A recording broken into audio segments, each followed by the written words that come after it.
Cesar Montano may ibinulgar tungkol kay Gretchen Barreto at Atong Ang.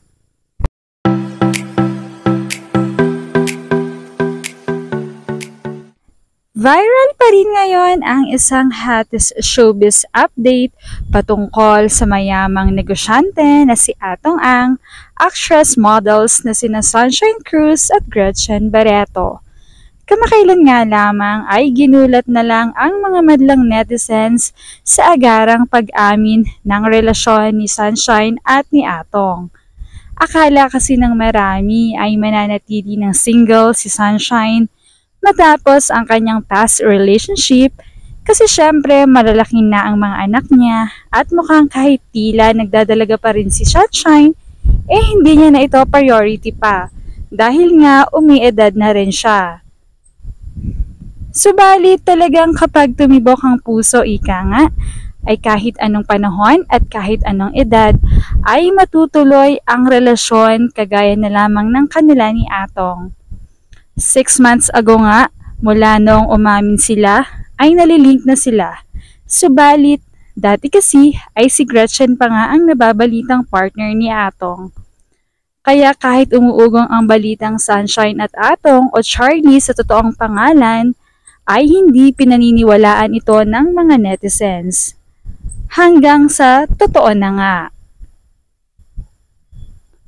Nagalit na nga itong si Greta sa dalawa dahil tila na pag-iwanan siya at hindi na siya ang makikinabang sa kung ano ang natatamasa ni Sunshine kay Atong dahil nga rito ay umabot ito sa pisikalan, demandahan at paglipad ng ibang bansa ang kinahantungan nito.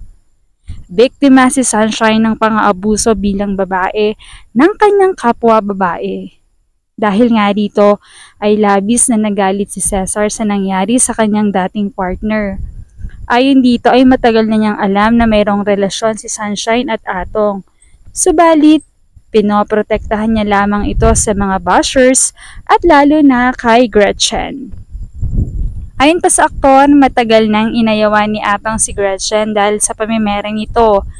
Bilyon daw ang nakulimbat nito sa negosyante at halos kamkamin din ang mga ari-arian nito, pati na rin ang mga karapatan ng mga anak ni Atong sa unang asawa ay nais ding angkinin ni Gretchen. Dahil nga rito ay nagalit si Atong hanggang sa tuluyan ng pinutol ang ugnayan nila ni Barreto at binawi nito lahat ng mga nakuha nito sa kanya. Halos walang natira kay Gretchen, kaya naman daw matapos ang hiwalayan ng landas nila, ay todo kayod si Greta para makabangon. Ang masakit pa ay wala na siya sa mundo ng showbiz, kaya naman wala masyadong income dahil nga wala na itong masyadong mga endorsements bukod sa kanyang ilang mga business na matagal-tagal na rin niyang pinapatakbo. Ikinagulat naman ito ng mga netizens dahil iyon pala ang naging dahilan ng pagkawala ng ugnayan ni Gretchen at Atong. Ayon naman sa mga opinyon ng iba ay sana naman daw ay hindi ganoon si Shine at sana raw ay totoo ang pagmamahalan nila dahil mukhang si Atong daw mabait, very humble at talagang seryoso at talagang totoong nagmamahal. Isa pa ay tanggap na sila ng kani-kanilang mga pamilya.